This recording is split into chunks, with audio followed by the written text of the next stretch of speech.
of goodwill as we spend some time together this morning. My name is Michael Perotto, and it's an honor to be able to speak to you today. So what are we going to do today? What are we going to accomplish? First and foremost, I want to put out some disclaimers which are really important. We do not advocate, when there's a church connection, that we should replace them. Never. However, there are times where people in society, as we become less church, and the philosophical discussion of whether that's right or wrong isn't what we're going to accomplish today. But there are several people who come through that set of doors who need a solution. So about 12 years ago, David and I had been talking about it, and we said, geez, it was becoming a problem because people were coming in and they were saying, hey, Mom hasn't been to church in 50 years, but we want a funeral service. So Dave and I sat down and said, well, what are we going to do? So we did some research like we always do with things. Whenever families present us with their challenges, we get real passionate about, well, hey, we need to help make those challenges go away. So lo and behold, after a few months of research, next thing you know, he says, you're going to Albany on a conference. I says, okay, great. I said, what am I going, Dave? He says, well, here's the dates. I said, what am I going to learn? He says, well, you're going to go learn how to be a celebrant. You're going to come back and teach us all. So from that moment 12 years ago, we've seen so many changes. What we're going to be able to accomplish today is not only to show you how to create a meaningful service here in the funeral home, whether it be your clergy or us if you don't have it, but quite honestly, this will help you to be able to create services for those of you who do have that church connection. So the whole part of today is not in lieu of church, it's in the absence of it. In church, when we're talking about the celebrant and us doing it. However, the points that we're all going to learn today will help us to create a meaningful service no matter where that service is, no matter who's doing it. So, am I qualified to be here today? Well, I don't know. My brother might tell you no. I think so. 30 years of experience doesn't make me an expert, but it makes me have to know more than you. Over 10,000 funerals I've had some kind of role in during that time frame. My gosh, and if you're paying attention in life, after 30 years and 10,000 times, you start to see things that work. And unfortunately, you start to see things that fail. I'm past president of Rochester Genesee Valley Funeral Directors Association here locally, past president of Preferred Funeral Directors International, the acronym PFDI. That group there, pretty proud of that one. That group there is select funeral homes from across the country. It's invitation only. And those would be what I would call the mavericks of funeral service. Guys and gals coming together who share a passion for doing things like we're doing today. It's not just about creating a funeral, it's about helping to make you have more knowledge and understanding.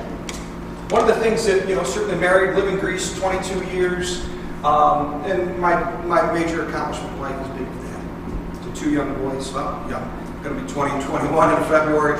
Being a dad to 2 young boys, and of course I get to be the canine father to Rocky, our great therapy dog, who is in residence today, but he's in one of our conference rooms. So that's a little bit about me. Again, this isn't about me, it's about you guys and learning how to make the funeral more meaningful. The first question that we have, and by the way, you have pamphlets which will follow along. Feel free to write notes. There will be a question and answer period. We also have surveys for you, so you're all going to say I was awesome. And you're going to say that I'm better than Dave, and that so glad that you did the seminar today and not your brother. The packets, please feel free to follow along. So the next thing is, okay, services. Well, where do we do them today? Well, the obvious one is church, and the obvious one is funeral, right? But beyond that, we're starting to see things where somebody wants it in a park, or somebody wants it at a museum. I'm not suggesting that that's what you should do, but we're going to create a meaningful and unique service, and backing up just a little bit, we'll talk about that. So, what is the goal of a funeral service? Well, we hear the words and buzzwords today: celebrate a life, unique, memorial. We hear all these things, and when it gets all said and done, a meaningful service will capture someone's life events, taking into account the spirituality or religious background of that person, and bringing it all together, having community come together to support the family and to share and to remember and to tell stories. Before we can create that beautiful service and have that place It's important to know that for any clergy, whether it be your clergy that's known you all your life, or you think they've known you all your life, whether it's them or us or somebody else, know that the foundation for a unique experience comes from information. So we have a Lifestory packet it's in the back of your packet. There's 4 pages. You may say, what do my hobbies have to do with my funeral? You know, the fact that, you know, where I went to school, how is that relevant? My family history, where I worked, you know, my personality. You say, geez, whiz, this is a funeral, gosh darn it. But remember, the clergy person or celebrant needs this data to do what? To make it yours. And that's the goal. So we're here to show you today how to, you know, have your celebrant or your clergy person be able to be more engaged to create, even if you've been, you know, for example, you might have been a member of a church for 20 years. And it might be that same clergy person for 20 years, but what about the prior 30 years of your life? Were they there? No. So the fact that you grew up and had 3 kids and liked to play t-ball, you rode your bike and liked to fish, those are all things that that clergy person wasn't a part of. So creating a life story is the foundation for any celebrant, officiant, clergy person to be able to create a meaningful experience. Now, we talked about all these things. Let's back up one step. You know, and the first thing is, well, why do we do them? Why do we have funerals, funeral services? You know, a well-planned funeral can celebrate the person's life, right? Religious background is important first, spiritual background second, and then the different events that were part of that person's life. Through effort by your clergy person or celebrant, you're able to then interweave those things and be able to create a true celebration of life. What happens to us during funerals? I think this is important to say. Funerals are monologue in nature. It's not a dialogue where we're talking back and forth, right? There's somebody speaking and we're listening. So let's start there. So it is a monologue. During that time, because it's a monologue, we start to do 3 very important things. First and foremost is we look at the person who has died. We tie in their religious beliefs. Whether we share those beliefs or not is not the issue, nor are we here today to determine who's right and who's wrong with that. But what we all naturally do, no matter what the religious beliefs of that person is, we start to look at their beliefs as they're being spoken to us in that monologue format, and we start to think about their life and their death and their beliefs. The second thing that we all do is we start to take a look at ourselves. It's okay to be a little bit selfish from time to time, but we naturally will then take a look at ourselves and say, well, wait a minute, what are my beliefs? You know, what do I believe? And what's going to happen to me? So that's the step 2. Step 3 is, well, wait a minute, I'm losing Bob. And boy, Bob was my fishing partner. Bob and I, you know, when I needed somebody to talk to, he was my guy. So we become, again, a little bit selfish, where we're saddened by that person's loss, and then we look at, well, how is that going to impact my life moving forward? Those are 3 great things. None of them are wrong, and the fact that they're a little bit selfish is okay. Sometimes we need to get permission to be selfish, because remember, our grief is individual, right? Every one of us has our own level of it in context with the person. So that funeral that we're talking about, this unique service, this memorial, whatever it is, whatever term you want to give it, you know, the mass, the service, doesn't matter. Whatever term you want to give it, we need to be able to create it in a unique way that springboards us forward in a healthy manner. So, back to the where we do it, and I'm sorry, I got a little ahead of myself there. I should just follow along on my packet, right? So, where we have the services is changing. I mean, it's not the traditional venues of church and funeral home. There are new options that are happening. There are several logistic things that come into place. That's where the funeral directors here come into play. You know, parking, seating. If we've got seating for 40 people, but there's 50 people at your service, there's a problem. If we have bathrooms that are, you know, 800 yards away, you know, and there's not handicap accessibility to them, that's a problem. If there's no parking, that's a problem. These are things that never have to be your worries. That's why funeral directors here are present at that service, assisting not only you, but your guests. One of the things that I always tell people is the guests that come, they're not ours. I don't care if they walk in that door here, or at your church, or at your cemetery.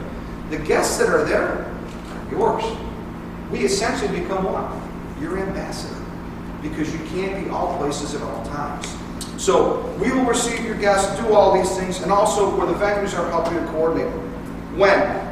So why did I put when? None of us know when we're going to die. I know. And I don't think I want to know. I don't know about any of you.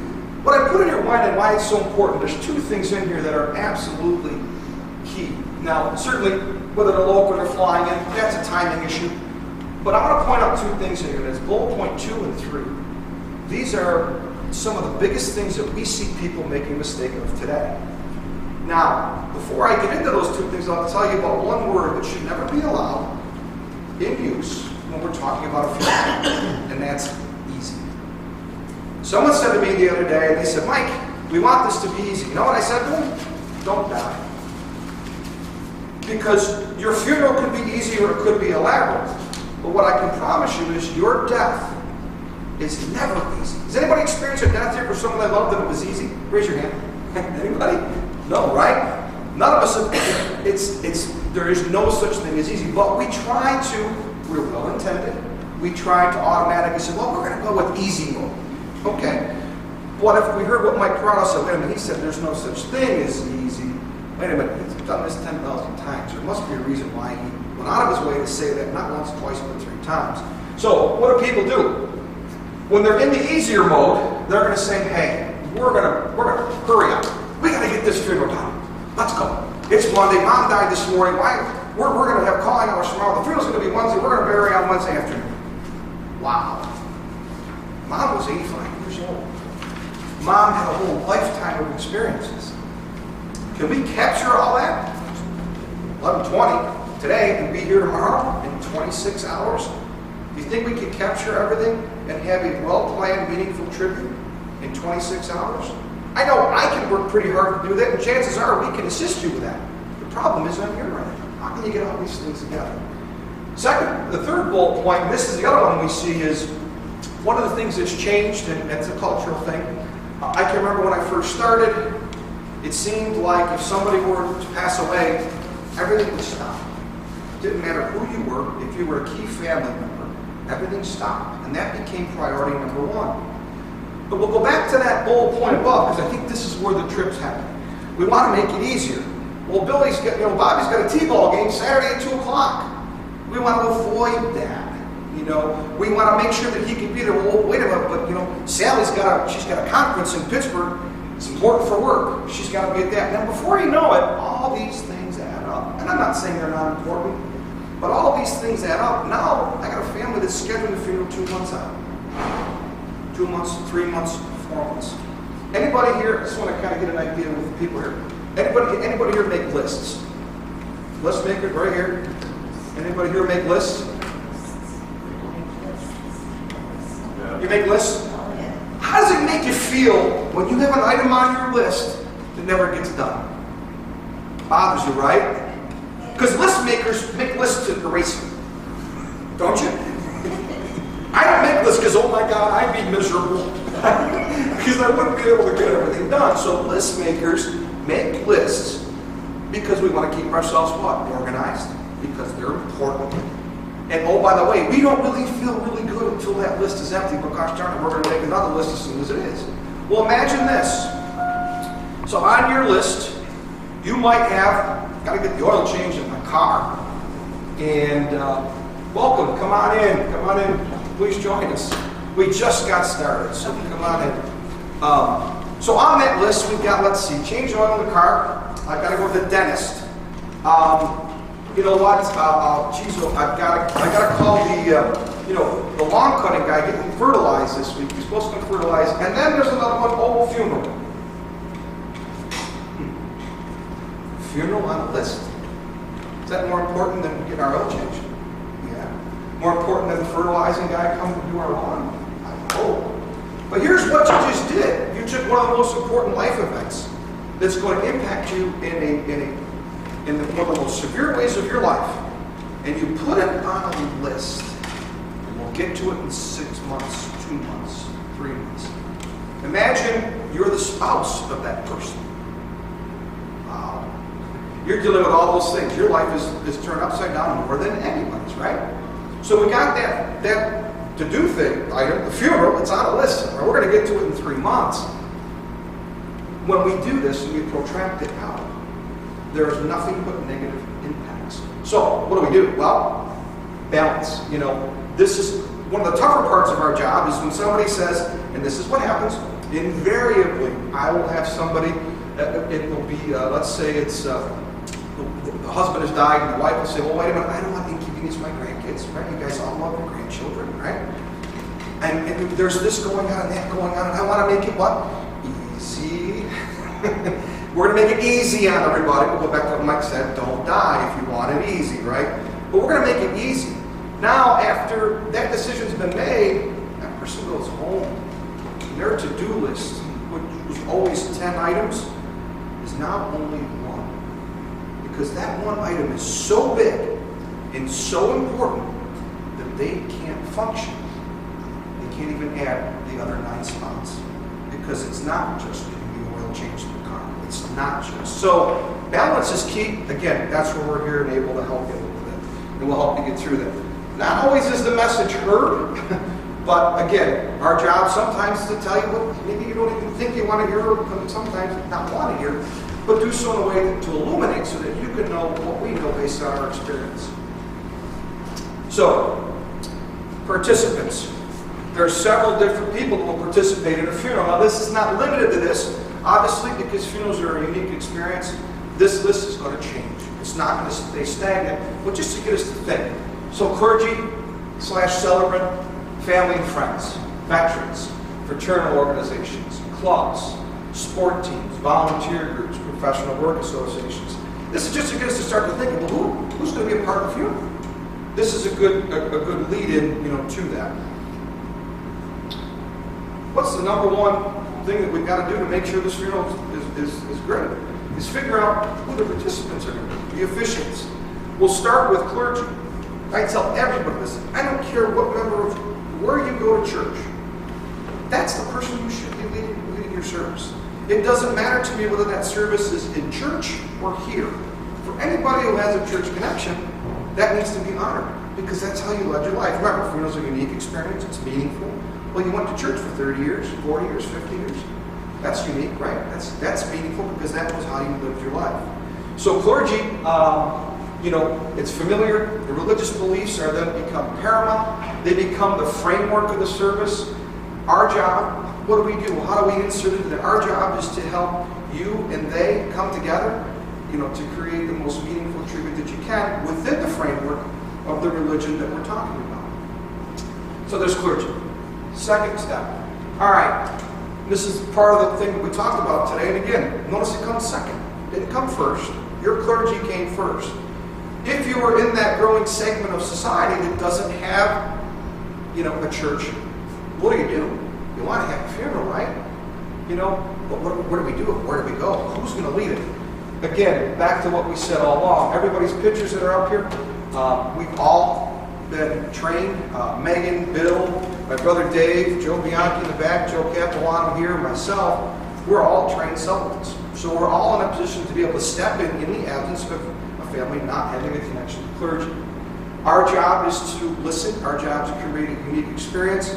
It's going to range from different things. There may be some religious background that we need to honor, spirituality, bringing that in, and then bringing in all the life events and creating something that's going to be meaningful. We do not have a rubber stamp for that. Each person is different, and we're going to do our very best to create a service that's going to be meaningful and special to that person. Who do we choose? Wow.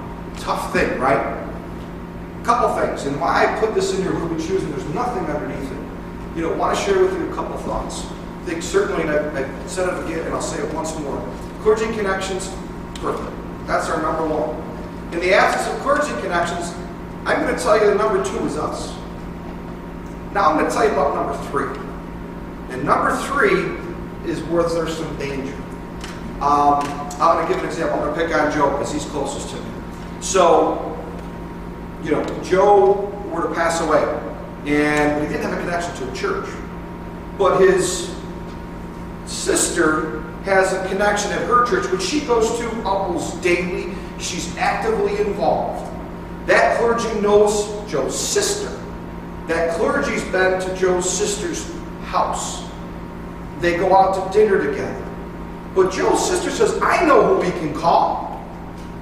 I will tell you, this is where the danger comes. To be able to create a unique and meaningful experience for somebody you don't know is tough. We're trained to do that.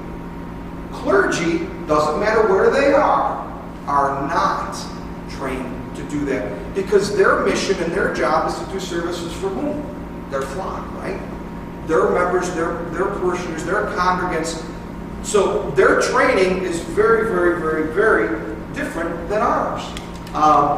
So they don't have that background. So what ends up happening, not all the time, but what ends up happening is that person comes in because they feel obligated.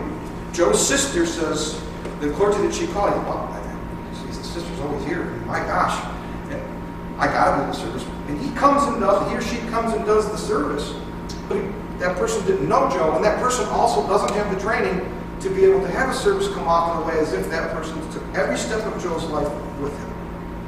And then we end up with 20 minutes, 25 minutes, 30 minutes, we're boom, boom, we're out the door, it's a rubber stamp, and we say, could there have been more? Conversely, I've seen that third party come in and do a very nice job, but I will tell you, there's some absolutes here and then there's some danger. The absolutes are your clergy's going to lead you well.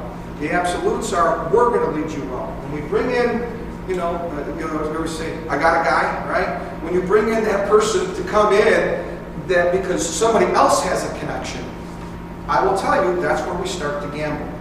Our opinion here, when we're talking about a singular lifetime experience, gambling has no business. Some of you might have even heard me say, I always say Murphy's Law, right? Whatever can go wrong will go wrong. Well, here's our job. Our job is to beat up Murphy and not let Murphy into your world. Because we work for you. We don't like Murphy. We don't want Murphy anywhere around. So, who we choose is a big deal. That third party, I will tell you, I've seen it go well, but I can't guarantee you. I can't look you and will not look you in the eye and say, yep, it's going to be awesome. Can't do that. So, clergy first, us second, and then it's up to you to determine which of those are important to you, which one you think is going to work.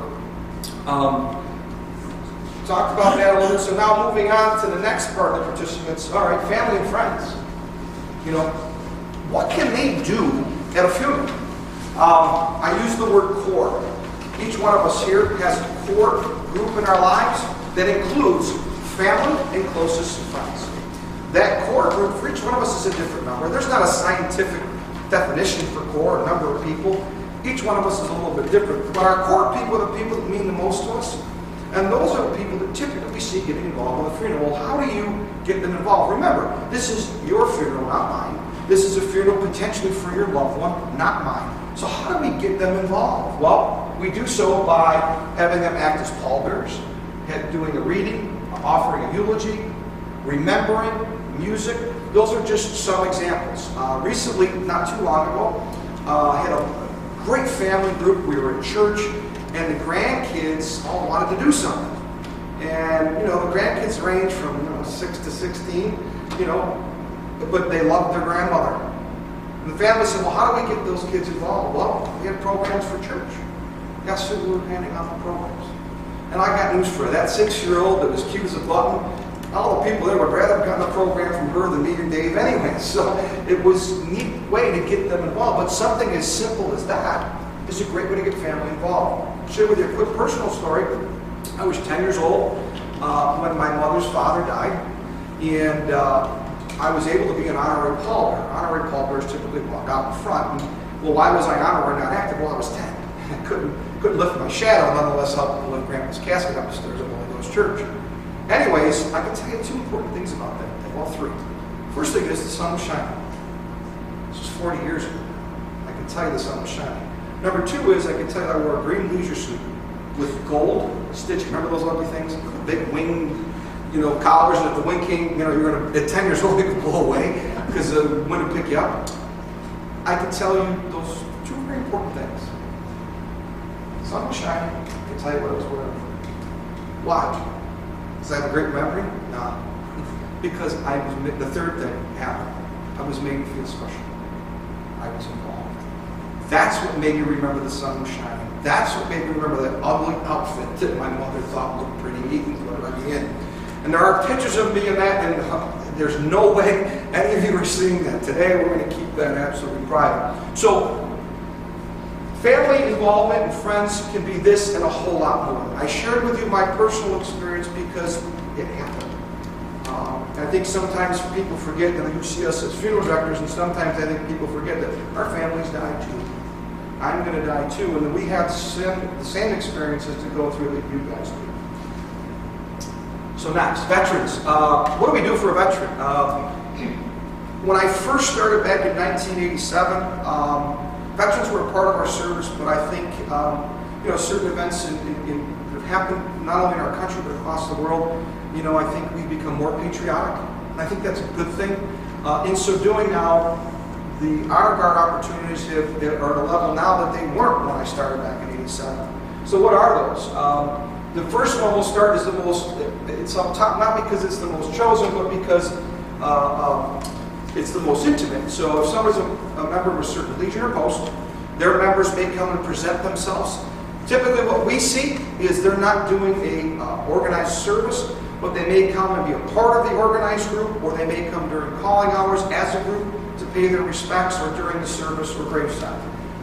Secondly, military funeral honors. Well, that's pretty vague. What does that mean? Well, every single veteran, as per the government's direction, has the opportunity, at no cost to the family, to have representation, be it Marines, Navy, Air Force, Army.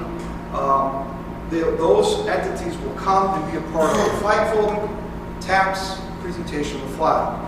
Now, Honor Guard, American Legion Honor Guard, this is the one that I like the most, because these are volunteers. These would be peer group most typically, and these are guys and gals who are donating their time to come out and give honor to fellow comrades. Their role will be the 21-gun salute, flags, etc. Now, everybody's ideas are different about what simple is. Everybody's ideas are different about what's appropriate. The real discussion here is to talk about what's possible. But this is, again, one of the elements of service that we see over and over and over again.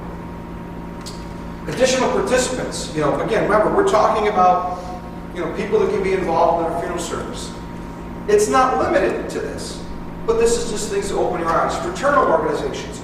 That could be Knights of Columbus. It could be Order of the Golden Rule. It could be any number of different things with that. Clubs. It could be a sewing club.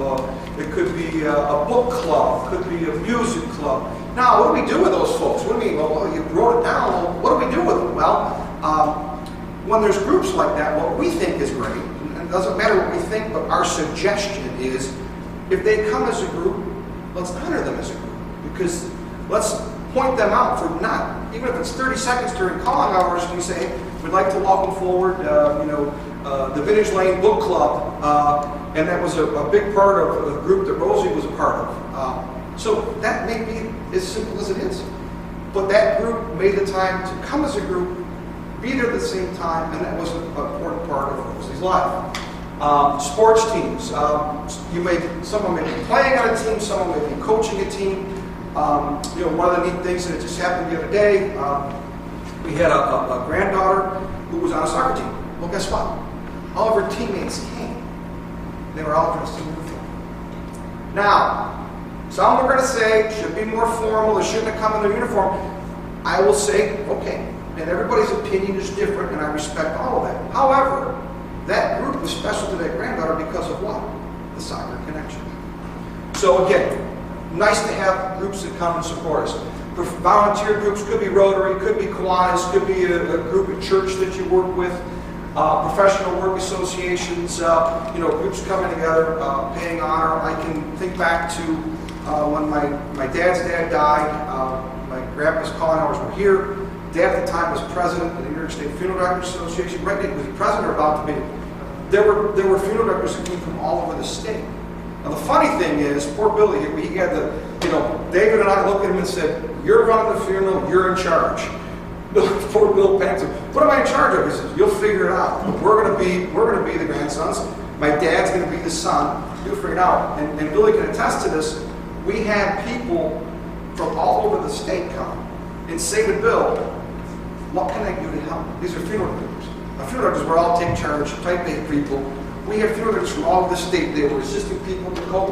I don't know how many people we had at the door. I mean, it was crazy. But there's an example of, it wasn't my grandfather's connection, but it was my dad's connection. And isn't that what we're talking about with funerals? Is that sense of community and getting everybody together? So next thing.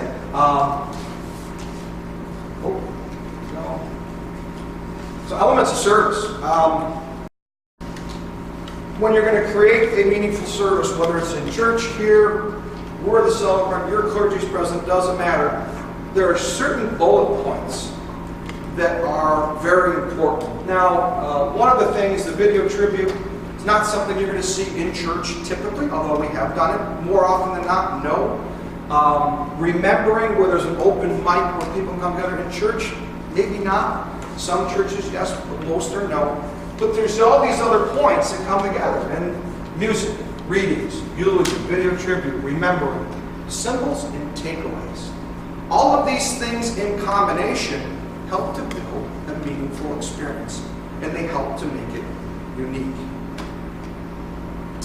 So music, what does music do for us? Take a second. Soothe the soul. Okay, like that. Anybody else? What does music do for you? Memories, all right? Makes you cry. Okay. Anything else? I'll offer one. It's a date and time on a calendar, right? Certain songs come out at certain periods of your life. It bookmarks that period. I can think back to songs that were popular in high school. And I don't know about you guys, and hopefully none of you see me doing this on the road, but all of a sudden I can be in a car and a song comes up that harkens back to my high school days. Well, I'll tell you what, before you know it, I got that volume up to maximum, and I'm bobbing with my head, attempting to sing along, and anybody who's watching me has got to be like, whoa, what is wrong with this guy? Why did I sing loud? Why was my head bobbing? Why did I turn it up? Because it made me remember a time in my life that was special. Music has that power. In addition to that, words come out of music, to David's point, to bring out emotions. My mom once said, well, sometimes at funerals there's music, and gosh darn it, there shouldn't be music because it makes you cry. And I looked there and I said, well, guess what? A good funeral is one where we have the range of emotions. Laughter. Laughter is important. Tears. Embracing. We embrace one another. And sometimes embracing doesn't need to be a hug. It's presence. The fact that I come to that funeral, my presence is an embrace. Whether I physically embrace the person or not, if that's appropriate, my presence is an embrace. So music is great. It does all those awesome things for us. How do we do it? Well, there could be pre-recorded selections that are played or live musicians. Clergy will help to guide us when you're in church or you're here. The liturgical aspects of that, because they are important, the clergy will lead us on the way with that. Readings, really three different kinds. There are religious, spiritual, and then there are those that are philosophical, I like to call them. So in the religious mode of things, think of the Lord's Prayer. Okay, there's an example. Pretty universal, not covering every religion, but covers quite a few. That would be an example of a religious verse. Poems. Let's say that there's a poem that I always like to read. It's for a golfer. And it talks about the danger. It talks about golf, and it talks about life. Really, it's a parable of life. But then it talks about the dangers of the 19th hole and all of these things. And life's like the roll of the putt, or the soaring drive. So that's an example of a poem that embodies the spirit of how somebody lived their life, and taking into account something that they did that they loved, the golf. Philosophies, serenity prayer. The serenity prayer isn't limited to those who've had an addiction. It is also a prayer for those as a guiding light. So that is an example of how a prayer can become philosophical. Poems can be philosophical too, but again, more often than not, it's going to be more on the religious version. Who can offer them at your service? Well, celebrant can, and family can, as well as friends. So that becomes, again, a personal decision. Eulogy. Wow. I want to talk to you about eulogies. I think they're awesome, so I don't want you to think that I don't. But I've seen great ones, I've seen good ones, and And I see ones where everybody in their seats was doing this and looking at their watch. There was one particular one, and you're going to laugh because you're going to remember this. We were at St. John the Evangelist Church, and oh my gosh, this guy was reliving what was most precious blood. He was reliving every touchdown that this guy scored in high school. You know, here's a great eulogy, guys. The great eulogy has to be, first of all, when we're talking to a group, we got to engage them and keep their attention, which I can assure you is not the easiest thing to do. But a great eulogy is 3 to 5 minutes in length. A great eulogy does this. It flies at 20,000 feet, and it takes into account the span of that person's life and what was important to them. An example of what not to do is, well, geez, you know, Johnny liked to go out to dinner, and oh my gosh, he went out every Thursday with Bob, Sally, and Greg. You know, and on the first Thursday of the month, they went over to the bookhouse, and then on the second, see what I mean? The message is, in this context, is, you know, he liked to go out to dinner, but not digging down. The digging down part happens at visiting hours when we're doing the dialogue. Remember, a service is a monologue. It is not a dialogue. It is a monologue. The dialogue happens when we're at visitation. The dialogue happens potentially at the luncheon, if there is one. And the dialogue is what we're looking to have happen when it's all done, because that's what we need to move forward. So, who can give the eulogy? Officiant, family, friends, again, all are appropriate. A couple things I'll talk to you about. Content is always driven best from the family. Who knows the person better? Family, right? However, sometimes they're not the best ones to do the speaking of the content. So I always tell people, while you may want to read that, all of a sudden, you can't anticipate this, you emotionally can't get through it. So always having a backup available, somebody by your side to kind of nudge you out of the way so that they can come read your words is a great way to continue through it, and then everybody still be able to benefit from hearing that content. Video tribute. We're proud of this. This is something that we started 2004, Dave? Yeah, 2004. We started creating video tributes. And I tell you, when we first started doing it, it was hard. You know, we were doing it for nothing. But we knew it was so important. We were telling people, you got to try this. Just trust me. This one woman, I'll give you a quick example. This one woman, she's a neighbor of mine, knew her well, awesome, knew her husband great.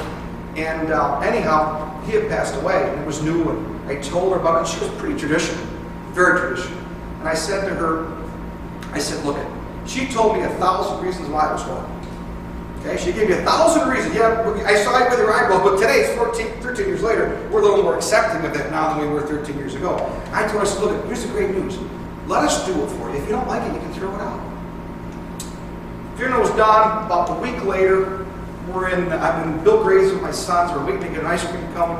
She comes up to me, gives me the biggest hug. She says, Michael, I was stupid. She says, why were you stupid? She says, you told me about that video tribute first, and I argued with you. And then after you said you were going to let me do it anyways, and I said yes, I thought there's no way I was going to like it. She says, I watched it 15 times since I brought it home.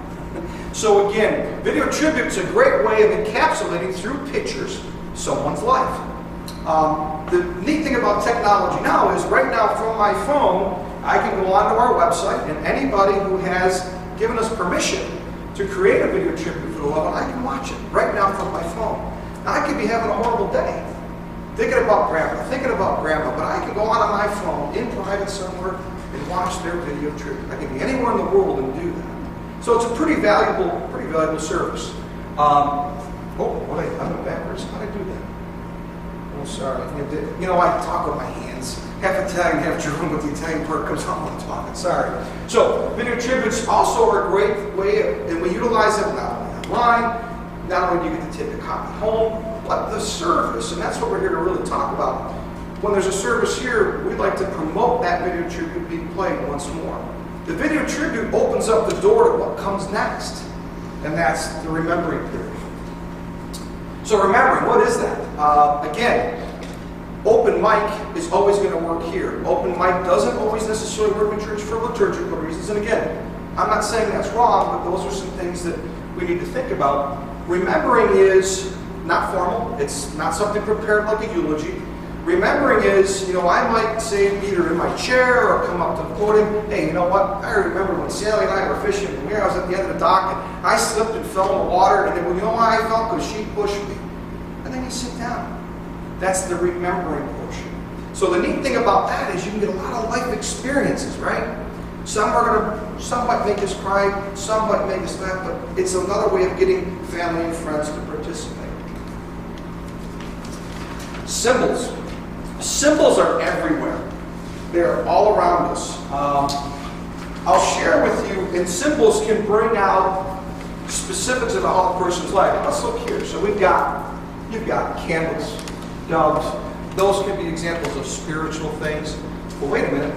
Sally liked the garden. There's the roses. And oh, by the way, Bob loved to fish, and there are those lures.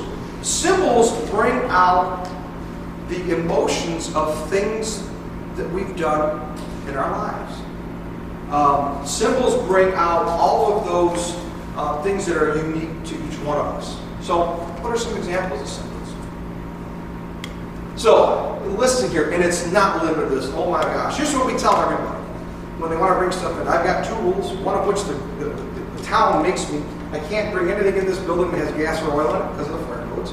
And that double set of doors down there, whatever you bring us, it's got to fit. We have had things here for services and visiting hours. We've had a motorcycle in the middle of our hallway. We've had boats out at the side, snowmobiles, 4-wheelers. One of the coolest things was a gentleman owned a company that would erect steel beams. So if we have a big building going up, he's got all these cranes. Well, gosh darn it, we have the 2 cranes out front holding the beam. That was his life, right? That's what he did. That was his life's work. We had them here. The saddest one, well, the one that was going to be the most exciting to me, and I'm still to this day most disappointed about, was a gentleman owned an amusement company, traveling one, and his favorite ride was the Ferris wheel.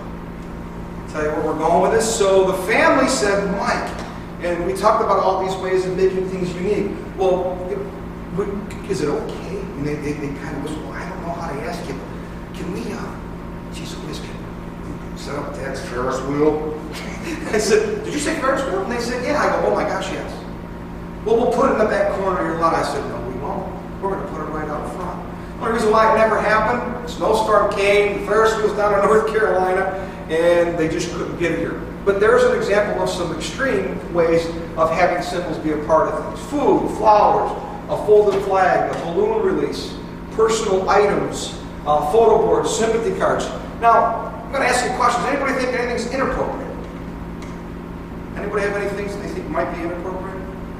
That's okay. You don't have to be bashful. Well, I'm going to lead into the next thing. I have a sense of humor. And I think at my funeral, this is something that I'd like to see. And I don't know what your guys' opinion is. Yes, no? All right, okay, Bob. I even tried it on these guys, and I said, wait a minute. I think this is the... So it says, everyone my funeral gets a star. On the last one standing, gets all my stuff. I think there would be a neat way of not having a will. Right? No? Yeah. All right, so we're... See, I told you it worked, Dave. All right, we're going to move past that. So, symbols are important. Symbols can be symptomatic of who we were and how we lived our life and what was important to us. Takeaways. There are several different ways in which takeaways can happen. Takeaways are things that either the funeral home creates or that were something that are celebratory of that person's life. So takeaways that we create, we might record the service for you, create an order of service for the program which follows along. There might be memorial prayer cards. Again, things that we printed up for you and created. Now I'm going to tell you, those things can be a nice way of remembering the service, but they're not the best way. And that leads to this. So, anybody here collect anything? Anybody? Nobody collects anything. Nobody collects anything with this group? Alright, so I got to give you my answer. You're all being bashful. Alright, so this one story, the family came in and they talked about all the doilies they had that their mother made, and they're everywhere. And they're telling me this whole thing, and they said, I don't know how we're going to get them all out of the house. So I looked at them, and it was a big deal, and she went out of her way to create them for every certain special life event. She went out of her way to make sure that everybody, the manager, got one of those doilies, whether they needed it or not. Whether they were on their 50th doily from her or their first, this is what she did. So I looked at them, I said, guess what? I know how we can clean out your house. They said, well, Mike, this is a funeral. I said, yeah, I know, but I know how we can clean out your house. They said, well, what's that? I go, those doilies are pretty important to everybody, right? I said, yeah. So why don't we bring them in and give them one? So every single person that walked out the door, what did they do? Took a doily. Yeah. So we brought in, what did we do? We brought in what was important to her, a passage of, a time really for her, a life event for her. She went out of her way with love to create every single one of these so she could do what? Give them to people she cared about. So I can make a prayer card for you and you can take it away. They're nice. What do you think you're going to think more of? My prayer card or your doing that doily? So examples of takeaways could be golf balls, seedlings, anything made or collected by the person that died, photos, books. Dave, not too long ago, had a family, and it was the right time of year to do this because you can't always do it. But he had a family who big thing was gardening, and that was a really, really big deal. So Dave suggested the takeaway of, well, why don't we get flats of annuals? And we'll welcome everybody on their way out to take flats and annuals. And what did the people do? They went home, planted it in their garden. I'm going to back that annual, which again, by its name, and only last year. What do you think those people took more care of all that summer? Probably those annuals, right?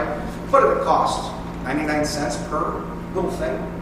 Of course, in the dirt was everywhere on the way out, but that's what we got vacuums for, and we vacuumed it all up. So the takeaways can create lasting bonds. Takeaways can create meaning, and in a really special way, they can be really unique. And because it can be that doily, that woman's hands touched that doily. She made it. So again, takeaways that are personal, there is no limit to them.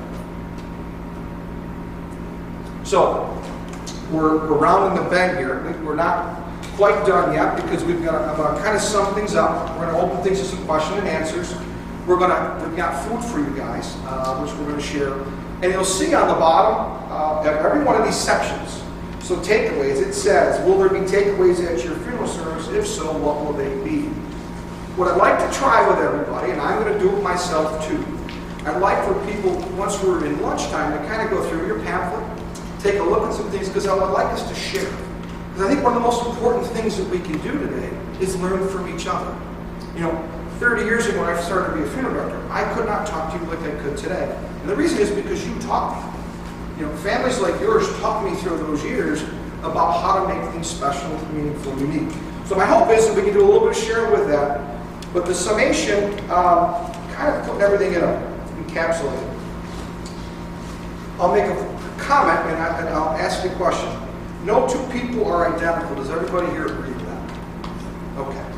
So, if we're going to create a meaningful service, should funerals be identical?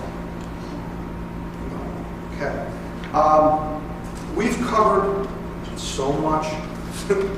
And oh my gosh, look at this packet.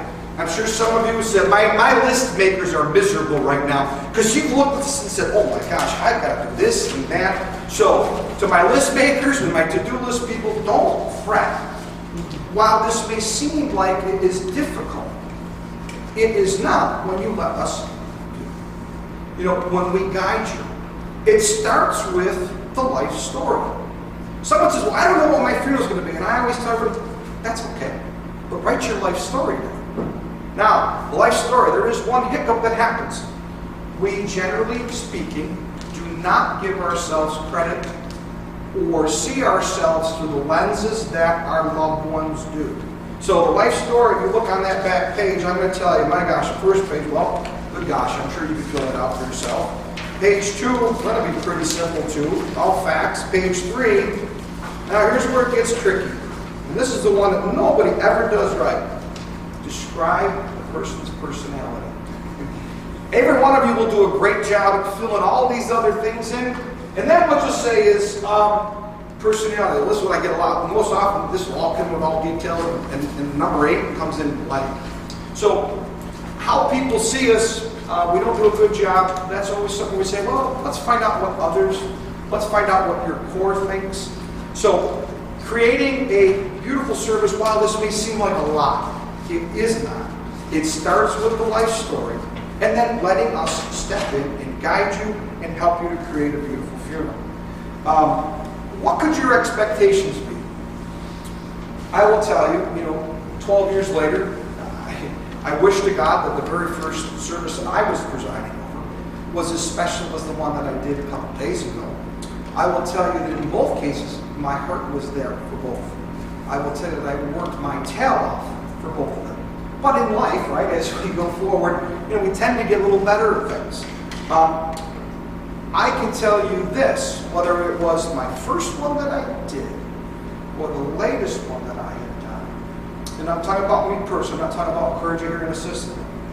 Here's how I know I've done my job. Joe and I, we were talking about this today. I stand in the back of the room. And I'm not needing accolades to take care of my self-confidence. I think I probably got too much confidence at times. But what I want to know is did I make a difference for that family? So what I'm standing at the back of the room for, I will hear these things. That's the best funeral I've ever been to. How long did you know the person? Remember we talked to the danger of having that third party come in that didn't know the person? Well, the reality is I didn't know the person. But I'm trained to be able to find out who that person was.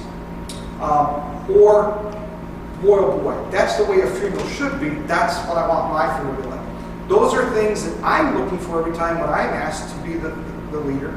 And thankfully, because we work so hard at this, we've achieved that. And people are telling us that on a regular basis. When we first started doing this, and I'll never forget it, was plain as day, I could walk you down to the office I was in with this family, and I was sitting at the table. I could show you where I was seated. I have these moments in life that are just aha moments for me. I never seem to forget it. And it speaks to the fact of this. Every single person that we're caring for is going through a tough time. Every single person has lost somebody who's died. But there was something deeper with this family. And something wasn't right. And finally, it hit me. And they were so focused on what they didn't think they could do because their loved one had not had a connection to church in 50 years. And they were concerned about where are we going to have a funeral and who's going to put it on. It was that moment that began those discussions for David. It was that moment where next thing you know, he's got me scheduled to go to Albany to go learn how to become a celebrant. It was that moment that we decided that we as funeral directors, we're not going to replace your clergy. We should never do that. But in the absence of them, we're ready to stand up. And the sidebar of this all is because we've become good at creating meaningful services, we're able to help your clergy and your family get through that process as well. Thank you for listening. Thank you for your time. Now, one of the biggest things that we do is we talk, we teach, but more important is listen. So, questions and answers. This is your chance. Ask me the wildest question you want. Challenge me.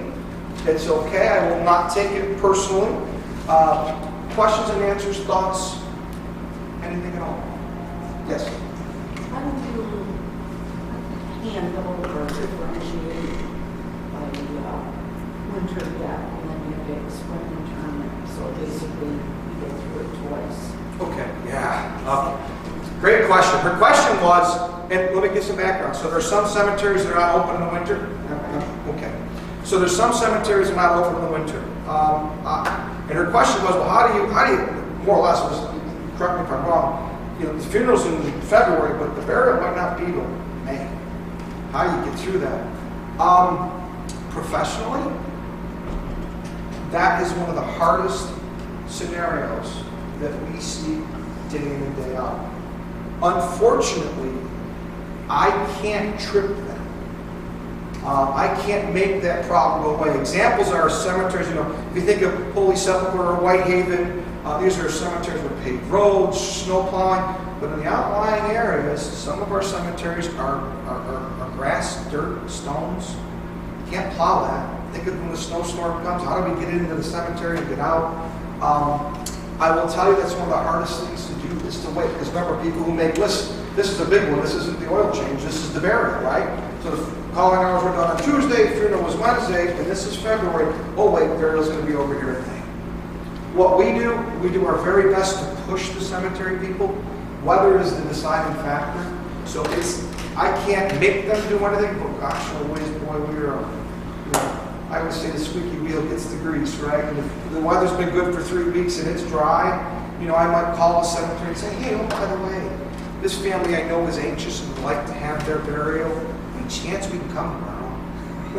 So I can't trip that, but I can tell you that's professionally, that's one of the things that is so frustrating for me, which goes to the point of what I said too. You can carry things out too long, but in this case, it's the cemetery that puts us in that position. So, and their inability to be able to bring us in now. Other thoughts, questions? It's a bashful group. You guys want to get the tasers out? We'll figure out making a sandwich. You say this, Joseph, hey, get the sandwiches, the heck with the taser, yeah. Another part of that question is our world seems to be so transient as far as people moving around. How about residing in one place, but their plot is in another state? Logistics, right? One of the hardest things, but there's not a standard answer for this, because I always say, okay, sure, my gosh, who's talking to me, sir? So the question was, how do you handle funerals when maybe the person lives in place X, but the burial or service is going to be in place Y? What I always do is I ask questions. So I don't have a standard answer. My first thing would be to say, okay, to the family, all right, well, as I'm asking, is there a grave? They tell me yes. Well, I'm going to right away realize, wait a minute, they're living in Chicago, the grave's in New York. So automatically, there's something going on. Well, how long, my next question would be, well, how long have you lived in Chicago? And is New York home for you? And would we be bringing you home? So I have to ask a lot of questions to find out where they're living off, because quite frankly, there may be the need for that family to have a service in Chicago and in New York. The burial only is going to be in New York. There may be a need to have visiting hours in both locations.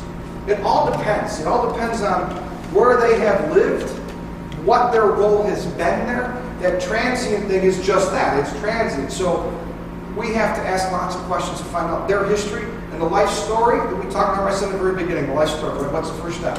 The life story. It'll come out in that life story, because it says in there, where did you live? Where did you grow up? Then I said, wait a minute, when you moved to Chicago, when? So the standard answer is this. Our job is to listen, and then based on what you've presented with us, make good suggestions that are going to suit that situation better. Other questions? Well, I have one. Yeah. Is there a difference in some of the answers you've given out for a cremation as opposed to having body in the funeral, and whether or not there's any extra part of the service because of cremation was done? So the question is, the body's present or it's cremated remains? Is there a difference? My simple answer? Never should there be. That cremated remains, do we look at it with less respect? Do we think the cremated remains, because they're bringing out the food, are you guys pulling a hook on me? Because I'm going to lose all their attention because they're going to smell all that. I'm in trouble. So our philosophy is, it has to be, every time, the cremated remains are treated with the same amount of dignity, with the same amount of respect as the uncremated body. We do not see them as different.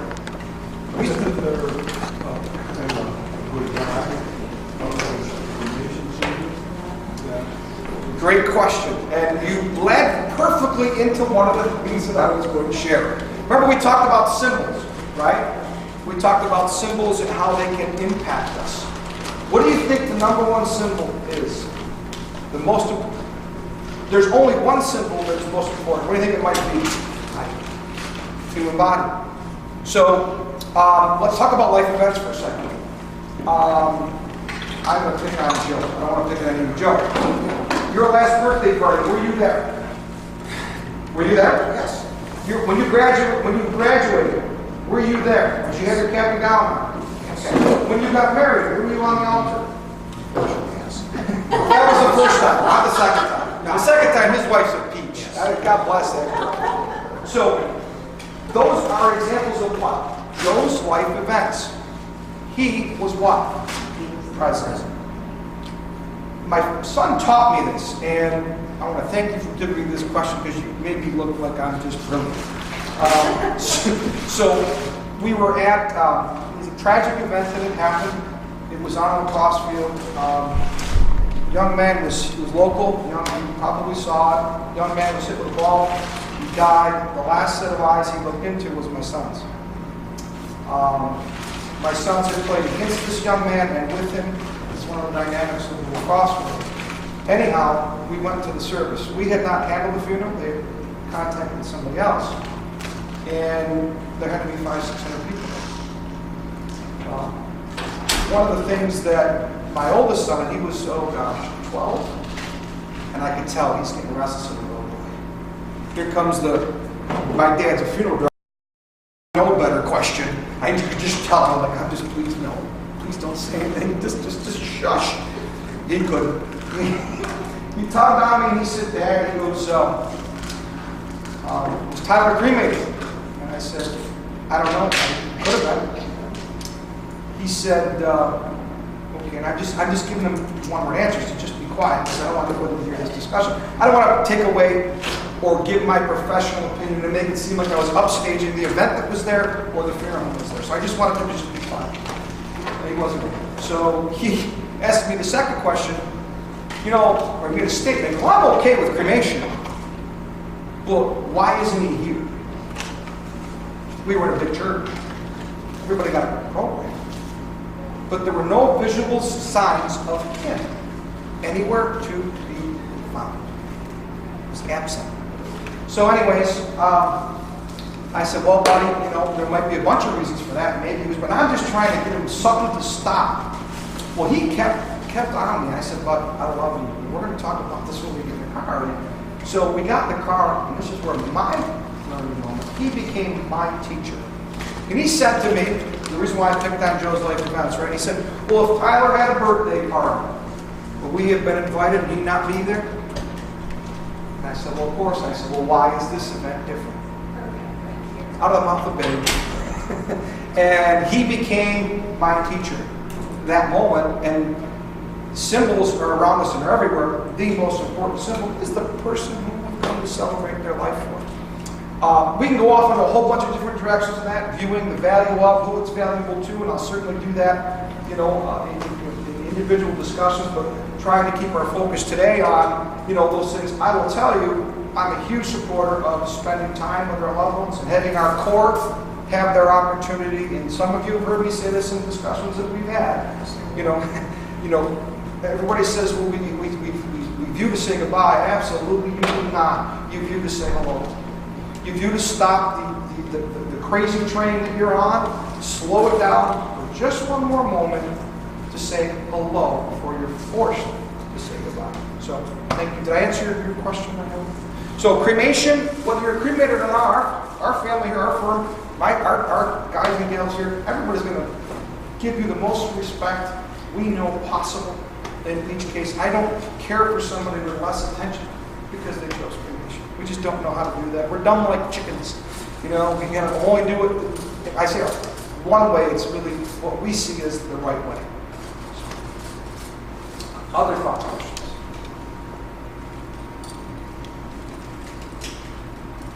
Not bad. I do okay? Now let me ask you a question. And I have this grand idea that you're all going to share after we get done eating. Is that something that would be comfortable for you guys or uncomfortable? I don't want to get up there and talk and say, okay, now tell me what you wrote down in your pen. Is that an uncomfortable thing? Yeah, okay. There's my answer. Well, you know what? After we get all said and done too, and after we've eaten, if you guys want to come up and pick my brain and share with me some more intimate type things that you want an opinion on, I'll be more than glad to offer. Any other thoughts or questions before we get to some of that good food?